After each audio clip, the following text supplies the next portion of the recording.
وما آتاكم الرسول فخذوه وما نهاكم عنه فانتهوا واتقوا الله إن الله شديد العقاب.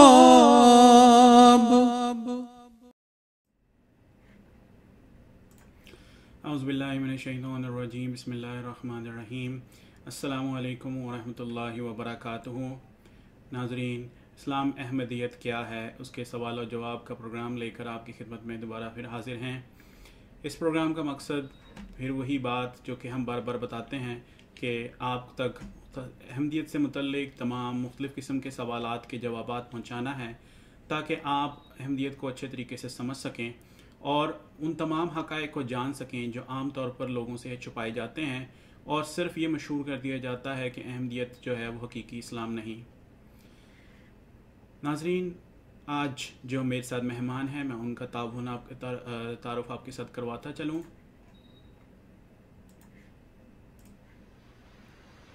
میرے ساتھ ہیں مکرم محترم مربی عدنان احمد صاحب، مکرم مربی مطیع اللہ جویہ صاحب اور مکرم مربی لقمان گوندل صاحب. پہلے سوال کے لیے میں چلوں گا مکرم مربی عدنان احمد صاحب کے پاس.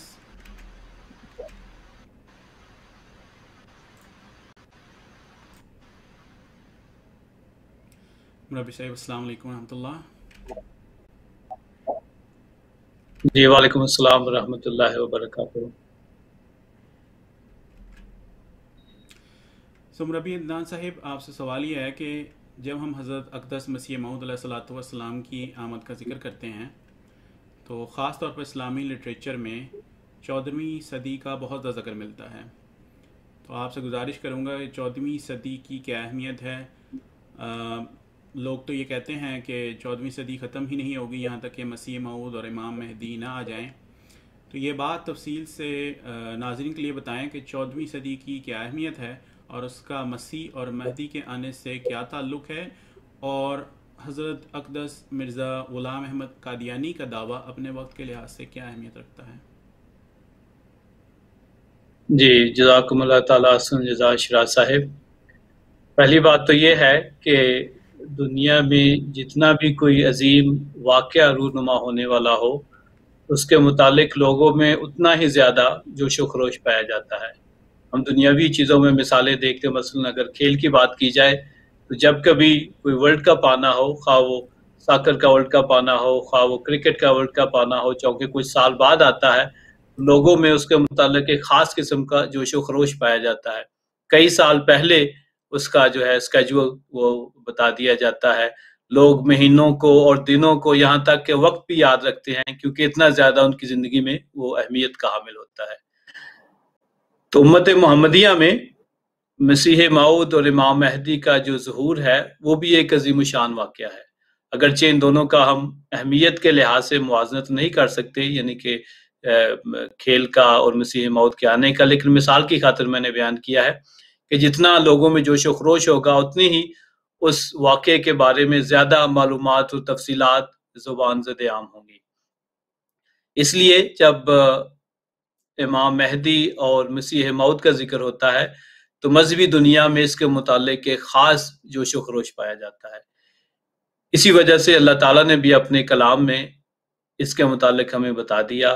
نیز حضرت صلی اللہ علیہ وسلم نے اپنی احادیث میں بھی ہمارے لیے رہنمائی فرما دی، اس کی نشانیاں بتا دی، آنے والے کی علامات کے متعلق ہمیں بتا دیا تاکہ جب بھی اس کا ظہور ہو ہمیں اس کے پہچاننے میں آسانی ہو. تو یہی وجہ تھی کہ علماء اور عوام الناس جو تھے وہ خاص طور پر اس موعود کا انتظار کر رہے تھے، اور قرآن کریم اور حضرت صلی اللہ علیہ وسلم کی بتائی ہوئی علامات اور باتوں سے انہوں نے یہ نتیجہ اخذ کیا کہ مسیح موعود اور امام مہدی جو ہے اس کا ظہور 14ویں صدی میں ہوگا.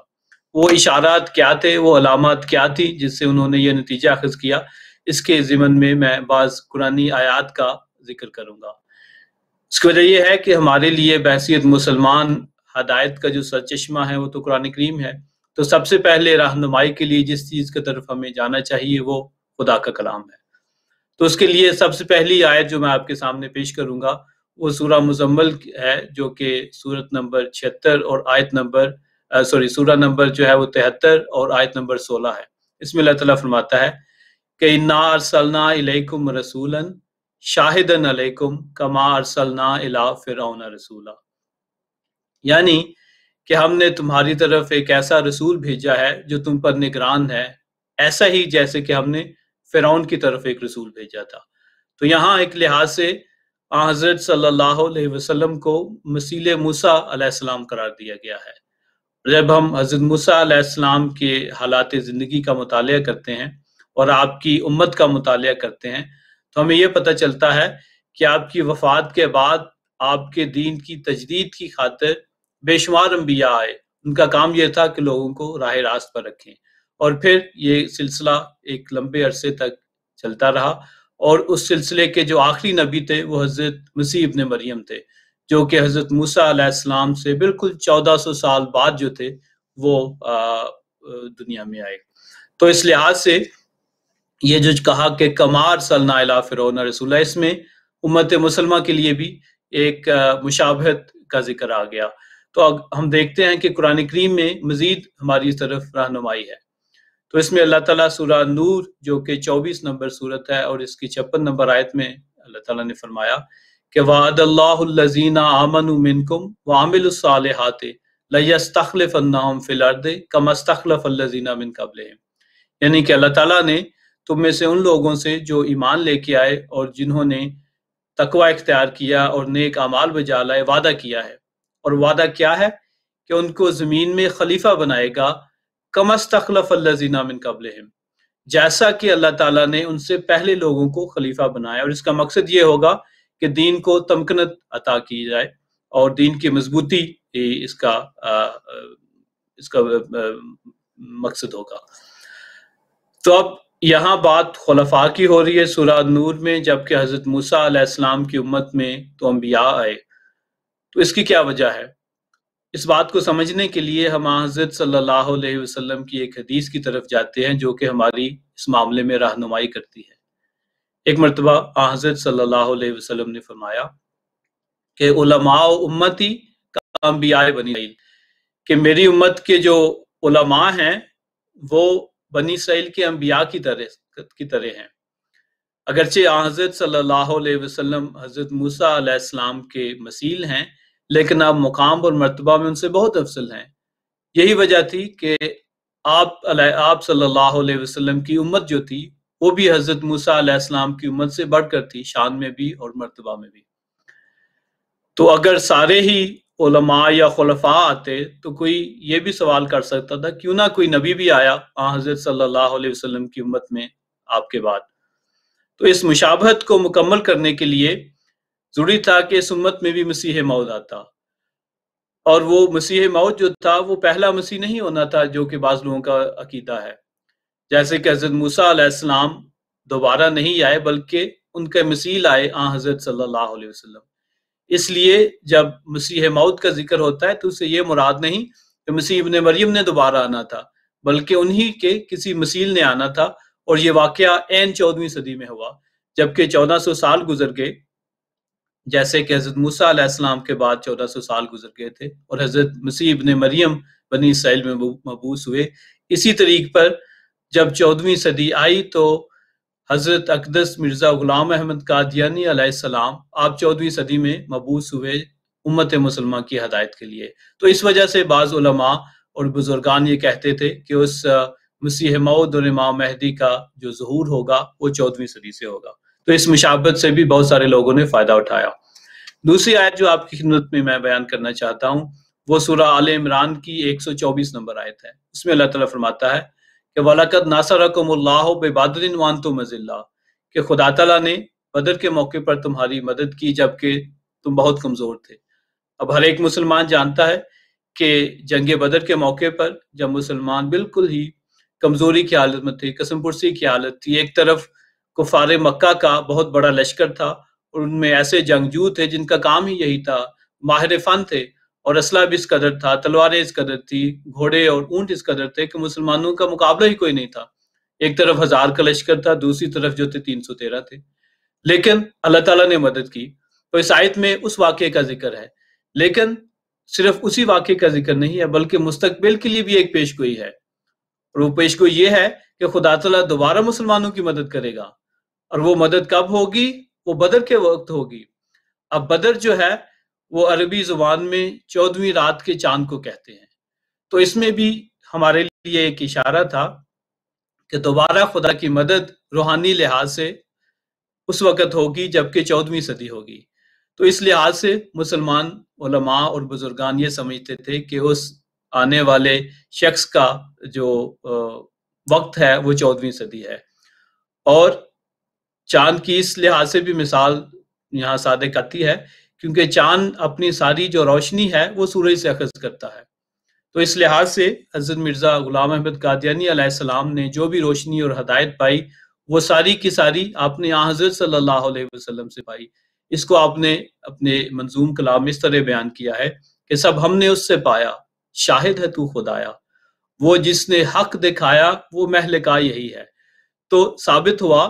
کہ 14ویں صدی میں جس شخص نے آنا تھا وہ مسیح موعود ہی تھے، اور اس نے سارا فیض، ساری روحانیت، ساری ہدایت جو پانی تھی وہاں حضرت صلی اللہ علیہ وسلم کے طفیل ہی پانی تھی. تو یہ دوسری آیت تھی. جو آخری آیت اس ضمن میں آپ کے سامنے بیان کرنا چاہوں گا وہ سورہ السجدہ کی آیت نمبر 6 ہے. اس میں اللہ تعالیٰ فرماتا ہے کہ یدبر الامر من السماء الی الارض ثم یعرج الیہ فی یوم کان مقدارہ الف سنۃ مما تعدون. یعنی کہ اللہ تعالیٰ فیصلے کو تدبیر کے ساتھ آسمان سے زمین کی طرف اتارتا ہے، پھر وہ اسے ایک ایسے دن میں اپنی طرف لے جائے گا جو تمہاری گنتی کے لحاظ سے 1000 سال کے برابر ہوگا. اب یہاں یدبر الامر، الامر سے مراد یہاں دین ہے اور ہدایت ہے. یعنی شروع میں خدا تعالیٰ نے حضرت صلی اللہ علیہ وسلم کے ذریعے سے امت مسلمہ میں ہدایت بھیجی، دین حق بھیجا. اور اس کی وضاحت جو ہے وہ حضرت صلی اللہ علیہ وسلم کی ایک حدیث سے بھی ملتی ہے. آپ نے فرمایا کہ خیر القرون کرنی ثم الذین یلونہم ثم الذین یلونہم، یعنی کہ بہترین صدی جو ہے وہ میری صدی ہے جس میں میں موجود ہوں، جس میں میرے صحابہ ہیں. ثم الذین یلونہم ثم الذین یلونہم، پھر جو دوسری صدی ہے وہ ہوگی یعنی جو اس کے ساتھ ہے. پھر فرمایا کہ تیسری صدی، یعنی کہ پہلی 3 صدیوں کو آپ نے اسلام کے لیے بہترین صدیاں قرار دیا، ہدایت کے لحاظ سے، روحانیت کے لحاظ سے، اخلاقی قدروں کے لحاظ سے. لیکن پھر آپ نے یہ بھی فرما دیا کہ 3 صدیوں کے بعد مسلمانوں میں اخلاقی طور پر، روحانی طور پر زوال شروع ہو جائے گا. اور اگرچہ ان کو وہ ہدایت دی گئی تھی لیکن وہ اس کو بھول جائیں گے. جھوٹ ہے وہ عام ہو جائے گا، امانت جو ہے وہ اٹھ جائے گی، اور پھر جو ہے دین جو ہے وہ آسمان پر چلا جائے گا. پھر اس کی دوبارہ احیاء نو کے لیے خدا تعالیٰ مسیح موعود کو 14ویں صدی میں بھیجے گا. اب 3 صدیاں تو یہ ہو گئی پہلی جو ہدایت کی تھی. پھر اللہ تعالیٰ نے امر کو آسمان پر اٹھا لی، یعنی کہ اگلا 1000 سال جو تھا وہ مسلسل مسلمان تنزلی کی حالت میں جاتے رہے. ان کا زوال روحانی لحاظ سے، اخلاقی لحاظ سے، علمی لحاظ سے ہوتا رہا. اگرچہ وہ دنیاوی لحاظ سے انہوں نے بادشاہتیں بھی قائم کی، سلطنتیں بھی قائم کی، لیکن روحانی لحاظ سے زوال تھا. تو اس روحانیت کو دوبارہ لے کے آنے کے لیے حضرت صلی اللہ علیہ وسلم نے ایک اور پیش گوئی فرمائی. جبکہ سورہ الجمعہ کی آیات نازل ہوئیں تو صحابہ نے پوچھا کہ یا رسول اللہ، اس میں جو ذکر ہے کہ آپ کی باسط دوبارہ ہوگی تو وہ کون لوگ ہیں جن میں آپ کی باسط ہوگی؟ تو آپ صلی اللہ علیہ وسلم نے فرمایا کہ اگر ایمان ثریا ستارے پر بھی چلا جائے گا تو پھر ایک شخص یا بعض اشخاص حضرت سلمان فارسی کی نسل سے اس ایمان کو واپس لے آئیں گے. اب یدبر الامر من السماء الی الارض، اب یہ جو ہے امر ایک طرف اللہ تعالیٰ نے فرما دیا کہ وہ آسمان پر چلے جاتا ہے. پھر حضرت صلی اللہ علیہ وسلم نے اپنی حدیث سے بھی واضح کر دیا کہ ایک وقت آئے گا کہ دین جو ہے وہ ثریا ستارے پر چلا جائے گا، لیکن پھر اللہ تعالیٰ اس کو 14ویں صدی میں اس کے زمین پر واپس لانے کے سامان پیدا کرے گا.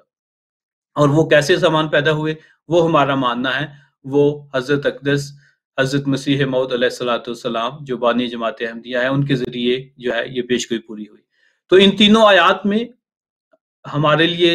اشارے موجود ہیں، لیکن ان سے فائدہ جو ہے وہی اٹھا سکتا ہے جن کی نیک فطرت ہو. وگرنہ اگر آپ تفاصیل میں پڑ گئے اور ظاہراً ان ساری باتوں کے پورے ہونے کی طرف آپ کی توجہ ہوگی تو پھر حال وہی ہوگا جو کہ یہود کا ہو رہا ہے کہ 2000 سال سے وہ مسیح کے آنے کا انتظار کر رہے ہیں۔ نشان تو ایک بھی کافی ہوتا ہے، جیسے کہتے ہیں کہ ایک نشان کافی ہے اگر دل میں ہو خوف کردہ، تو یہاں تو بہت سارے نشانات پورے ہو گئے۔ پھر وقت کی بات ہے، وہ ایسا وقت تھا کہ خود پکار رہا تھا کہ کسی مصلح کی ضرورت ہے، کیونکہ اسلام پر ہر طرف سے حملے ہو رہے تھے، عیسائی بھی حملے کر رہے تھے۔ اس کا نتیجہ یہ تھا کہ بہت سارے مسلمانوں نے عیسائیت کا جبہ پہن لیا تھا، عیسائی ہو چکے تھے، اور پھر دوسری طرف ہندوستان جو تھا وہ مختلف مذاہب کا ایک قسم کا گھر بنا ہوا تھا۔ ایک طرف تو عیسائیت پھیل رہی تھی، دوسری طرف جو ہندو تھے وہ اسلام پر حملے کر رہے تھے۔ پھر مسلمانوں کی جو اپنی خود کی حالت تھی، ایک تو دین سے بالکل انہوں نے کنارہ کشی اختیار کر لی تھی، بعض ایسے تھے جو ظاہری باتوں میں پڑ گئے۔ تو حضرت مسیح موعود علیہ السلام نے اپنے ایک شعر میں اس کو اس طرح بیان کیا ہے کہ کھا رہا ہے دین تماچے ہاتھ سے قوموں کے ہاتھ، ایک تزلزل میں پڑا ہے اسلام کا ملا، کہ جب آپ مبعوث ہوئے اس وقت دین کی حالت یہ تھی کہ ہر مذہب اور ہر قوم جو تھی وہ اسلام پر حملے کر رہی تھی۔ تو اسلام جو کہ ایک عظیم الشان مینار کی طرح تھا، وہ ایک قسم کے اس میں ایک تلاطم آیا ہوا تھا، طوفان آیا ہوا تھا۔ تو اس لحاظ سے بہت ضروری تھا کہ 14ویں صدی میں حضرت صلی اللہ علیہ وسلم کی پیشگوئیوں کے مطابق، قرآن کریم میں جو میں نے علامات اور اشارات بیان کی اس کے مطابق 14ویں صدی میں ہی آپ کا ظہور ہوتا، کیونکہ اس کے بغیر جو وہ اسلام نے دوبارہ جو تھا ترقی نہیں کرنی تھی۔ اس وجہ سے حضرت مسیح موعود علیہ السلام نے خود فرمایا کہ اپنے ایک اور شعر میں کہ وقت تھا وقت مسیحا نہ کسی اور کا وقت، میں نہ آتا تو کوئی اور ہی آیا ہوتا، یہ کسی نے ضرور آنا تھا۔ یہ 14ویں صدی ہی ایسی تھی کہ اس میں اللہ تعالیٰ نے کسی کو ضرور بھیجنا تھا، لیکن اس کا فضل یہ ہوا کہ اس نے مجھے بھیج دیا۔ تو امید ہے کہ ان باتوں سے سننے والوں کو اور دیکھنے والوں کو رہنمائی ہوگی کہ دراصل اس مسیح موعود نے 14ویں صدی میں ہی آنا تھا۔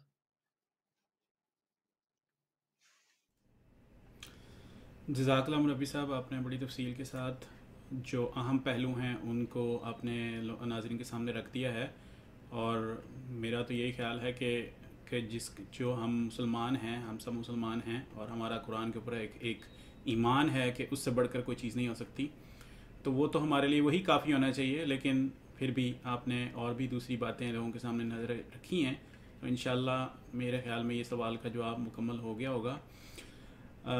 اگلے سوال کے لیے میں جاؤں گا مکرم مربی لقمان گوندل صاحب کی خدمت میں۔ مربی صاحب السلام علیکم ورحمۃ اللہ۔ وعلیکم السلام ورحمۃ اللہ وبرکاتہ۔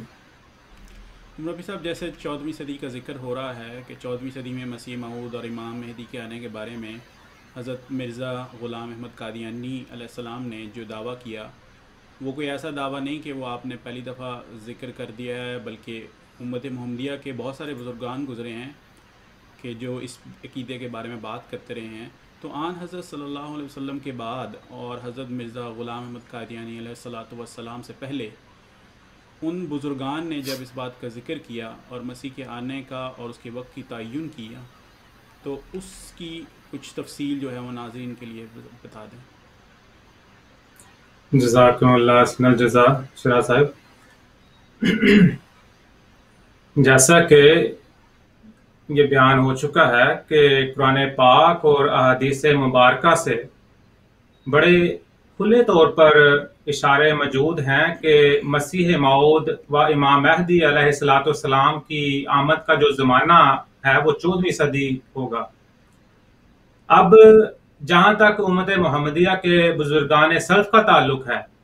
تو بات یہ ہے کہ حضرت مسیح موعود علیہ السلام سے پہلے بہت سارے بزرگان گزرے ہیں